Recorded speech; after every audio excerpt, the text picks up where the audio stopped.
Movie की starting scene में हम एक सिटी को हैं। उस सिटी को काफी अच्छे तरीके से लोगों ने डेकोरेट किया होता है।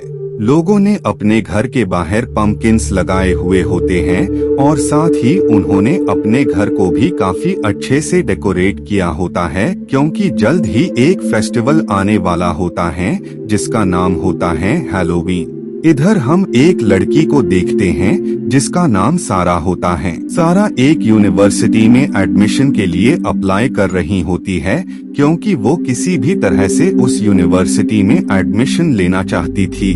वहीं पर हम उसकी मॉम और भाई को देखते हैं। नेक्स्ट डे हम सारा के भाई और उसकी मॉम को देखते हैं। सारा का भाई एक टावर का मॉडल बना रहा होता है, जो कि असल में उसका साइंस प्रोजेक्ट होता है। वो इसे पूरा करके स्कूल में दिखाना चाहता था ताकि फर्स्ट प्राइज उसे ही मिले। और जब वो स्विच को ऑन करता है तो उसमें शॉर्ट सर्किट हो जाता है। ये देखकर उसकी मॉम उसे डांटती है कि इस प्रोजेक्ट के साथ अपने रूम में जाओ। वहीं पर हम उसके एक दोस्त को देखते हैं जो कि अब कुछ दिनों के लिए रहने वाला होता है, क्योंकि उसकी फैमिली कहीं बाहर जा रही होती है। बाद में वो बच्चे स्कूल के लिए निकल रहे होते हैं और उन्हें वहां तक उनकी मॉम ड्रॉप करने वाली होती हैं। लेकिन स्कूल जाने से पहले ये सब सुपरमार्केट जाते हैं जरूरत का कुछ सामान लेने। सारा की मॉम उसे बताती हैं कि हैलोवीन को अब बस कुछ ही दिन बाकी हैं, जिस वजह से उन्हें डे और नाइट दोनों शिफ्ट काम करना पड़ेगा। इसीलिए मैं चाहती हूँ कि तुम अपने भाई और सैम का ख्याल रखो और याद रहें कि वो कोई भी अजीबोगरीब एक्सपेरिमेंट्स न कर पाए। वहीं पर सैम एक पेपर को वहाँ पेस्ट कर देता है।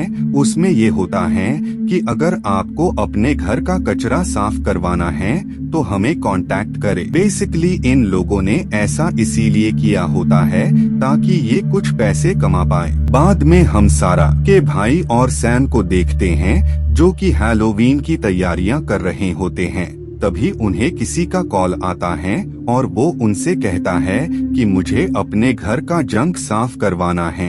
ये सुनकर सैम काफी खुश होता है, क्योंकि उन्हें इतनी जल्दी काम मिल जाएगा ये उन्होंने सोचा ही नहीं था। खैर सैम उस प्लेस का एड्रेस नोट करता है, जिसके बाद ये दोनों लोग उसी पते पर पहुंच जाते हैं। उस घर को देखकर लग रहा होता है कि वहां पर काफी टाइम से कोई भी नहीं रह रहा है, लेकिन फिर भी वो इस बात को इग्नोर करते हैं और घर के अंदर आ जाते हैं। वो घर काफी ज्यादा गंदा होता है और साथ ही वो कैट के स्टैचू को देखकर काफी डर जाते हैं। उस स्टैचू के नीचे उन्हें एक बटन मिलता है, जिसे जब वो लोग प्रेस करते हैं तो सीक्रेट डोर खुल जाता है। उस डोर के अंदर से उन्हें एक बॉक्स मिलता है और जब वो उसे ओपन करते हैं तो उन्हें एक बुक मिलती है जो कि लॉक होती है और साथ ही उसमें उस बुक की की भी होती है। सारा का भाई उस की को लगाकर बुक को अनलॉक कर देता है। बुक के अनलॉक होते ही उस बैग में स्लैपी द डमी आ जाता है, जो कि उसी बुक के अनलॉक होने से बाहर आया होता है। उस डॉल को देखकर ये काफी शॉक हो जाते हैं, क्योंकि कुछ टाइम पहले उस बुक के अलावा उसमें कुछ भी नहीं था। खैर वो इस बात पर ज्यादा गौर नहीं करते हैं और सामान के साथ उस डॉल को भी बाहर ले आते हैं। तभी वहाँ पर कुछ शैतान लड़के आ जाते हैं जो कि उन्हें परेशान कर रहे होते हैं, जिस वजह से वो दोनों वहाँ से भागने लगते हैं। तभी स्लैपी द डमी उन लड़कों को उनकी साइकिल से नीचे गिरा देता है। बाद में जब वो घर पर आते हैं तो वो उस डॉल को अपनी बहन को दिखाते हैं, जिस पर सारा उन्हें कहती है कि इस अजीब सी चीज को अपने रूम में ले जाओ। इधर सारा का भाई वापस से अपने प्रोजेक्ट पर काम कर रहा होता है, लेकिन काफी ट्राई करने के बाद भी वो हर बार उसमें फेल हो जाता है। तभी स्लैपी सोनी को बताता है कि अगर तुम चाहो तो मैं तुम्हारी मदद कर सकता हूँ, मुझे पता है कि इसमें क्या प्रॉब्लम आ रही है।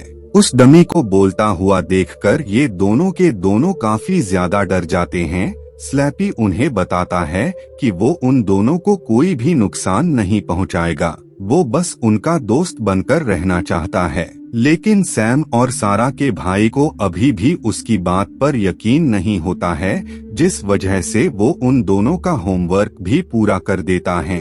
ये यकीन दिलाने के लिए कि वो उनके भरोसे के लायक हैं। अब क्योंकि उस डॉल ने उनका होमवर्क किया था, जिस वजह से वो उसे अपना दोस्त बना लेते हैं।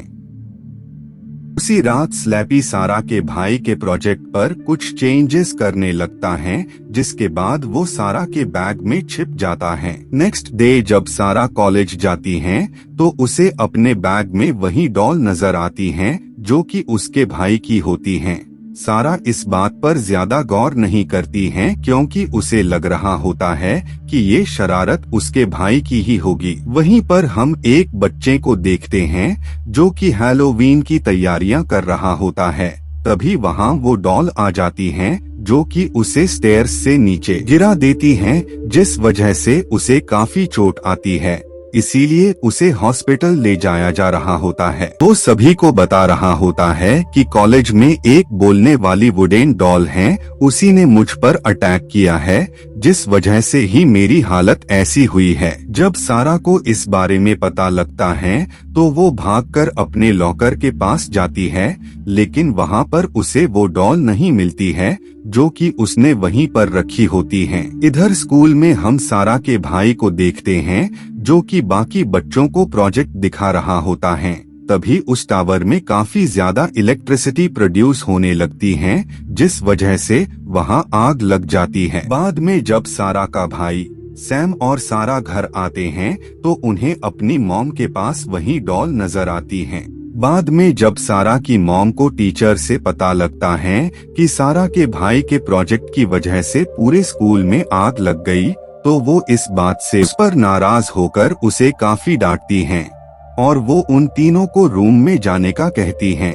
रूम में आने के बाद वो डॉल भी वहां आ जाती हैं, जिस वजह से डॉल को सारा हिट करती है और बाद में वो लोग उसे एक रिवर में फेंक देते हैं और वहां से जा रहे होते हैं, लेकिन वो डॉल वापस से उनके पास आ जाती हैं और वो उनसे कहती हैं कि वो कभी भी उनका पीछा नहीं छोड़ेगा। बाद में वो डॉल सिटी में आ जाती हैं, जहां पर हैलोवीन की तैयारियां हो रही होती हैं।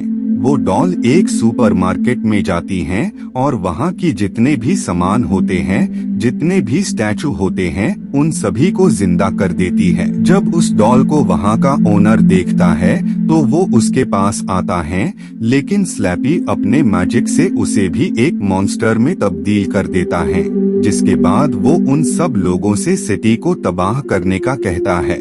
इधर सारा इंटरनेट पर उस बुक के राइटर का नाम सर्च कर रही होती हैं और बाद में उसे बुक के राइटर का नाम मिल जाता है और साथ ही उसे उसका कॉन्टैक्ट नंबर भी, जिसके बाद सारा राइटर उस बुक और डॉल के बारे में सब कुछ बता देती है। वो राइटर सारा को बताता है कि वो जल्द ही उन तक पहुंच जाएगा। बाद में जब वो बाहर आते हैं तो उन्हें पता लगता है कि डॉल ने बाकी सभी चीजों में जान डाल दी है, जिस वजह से वो सब अलाइव हो गए हैं और वो मॉन्स्टर सिटी को तबाह कर रहे हैं। इधर वो डॉल सिटी में मौजूद एक टावर को भी अलाइव कर देता है, जिस वजह से वो काफी ज्यादा इलेक्ट्रिसिटी प्रोड्यूस करने लगता है, जिससे जितने भी बची चीजें होती हैं, जिनमें अभी भी जान नहीं आई होती है, उस टावर की वजह से उन सब में जान आ जाती है, जिस वजह से वो सब मॉन्स्टर अलाइव होकर सिटी में तबाही मचाने लगते हैं। इधर सारा और उसका भाई मिलकर उसी बुक की एक कॉपी बनाते हैं, जिसके बाद ये सब उस डॉल की लोकेशन पर आ जाते हैं। वहाँ पर उन्हें पता लगता है कि उस डॉल ने उनकी मॉम को भी अपने जैसा ही बना दिया है और अब वो पूरी तरह से उनके कंट्रोल में है। बाद में वो डॉल रियल बुक को डिस्ट्रॉय करने वाली होती हैं, ताकि उसे वापस से कोई भी बुक के अंदर कैद न कर पाए। तभी सारा उस रियल बुक को एक्सचेंज कर देती हैं और बाद में वो उस डॉल को उसी टावर में फंसा देती हैं, जिससे उसका मैजिक कम होने लगता है, जिस वजह से सारा बुक को ओपन कर देती हैं, जिससे सारे मॉन्स्टर्स उस बुक के अंदर चले जाते हैं। बाद में वहाँ उस बुक का राइटर आ जाते हैं, जो कि उन बच्चों के काम से काफी खुश हो जाते हैं और बाद में वो बुक लेकर वहाँ से निकल जाते हैं। नेक्स्ट डे सारा को पता लगता है कि उस यूनिवर्सिटी में जिसने सारा ने अप्लाई किया होता है, उसमें उसे एडमिशन मिल गया है मूवी के लास्ट सीन में हम उसी राइटर को देखते हैं जो कि बुक को शेल्फ में रख रहे होते हैं। तभी वहाँ स्लैपी आ जाता है जो कि राइटर को बताता है कि वो भी एक बुक को लिख रहा है जिसके मेन किरदार आप हैं, जिसके साथ ही वो बुक को ओपन कर देता है जिससे राइटर बुक के अंदर चले जाते हैं। और इसी के साथ ये मूवी यहीं पर एंड हो जाती है। Thank you so much for watching.